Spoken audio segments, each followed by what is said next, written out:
Let's ask Mr. Coby. Yeah, the details on the release of this Okay. information. Mr. Mayor, members of council, as council is aware, we get multiple public records requests every single week. What our traditional method of doing that is that when we receive that request, and if it requests any communication that we've had by email, we advise, and that usually comes to the city clerk. The city clerk will advise the individuals that it's been questioned on. In this particular case, the request was for any emails for myself, Mr. Wells, and the mayor concerning a particular issue. We're advised of the fact that that request has been made. That request is then sent to our MIS department. In this particular case, not only was it a title, but there was also a word search requested. That word search in this particular case had certain words in it, and when MIS does that, what they do is they identify the particular parties that the email we're looking at, since it can be segregated. We insert those particular words in there, and any communication on our system with those words will then come back up. As a result of that, once our system has been totally searched, that information is then sent back to the city clerk.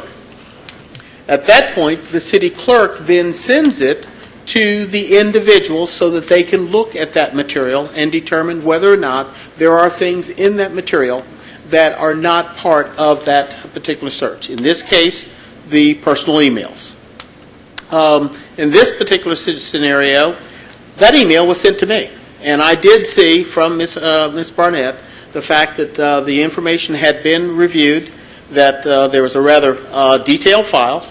In this particular case, I did not have a chance to review it. I did not have a chance to go through that material and identify that there may have been things in there that were not official, that they were personal correspondence. And we do that for anyone that has that request. So if it became a situation on council, we would send that information back to City Council to say, this request has been made, this is the information that we have, please review. You cannot remove anything that is official business, but you can remove things that do not apply to the particular situation. Our breakdown in this particular case is the fact that no one on staff reviewed that document before it was released, and we tried to get that material back out as quickly as possible, because you members of City Council have received complaints that we don't respond quickly enough. So in this case, what the breakdown was is we on staff just did not get to do a review of the document that was then transmitted back. In this case, the requesting citizen was Mr. Weiss.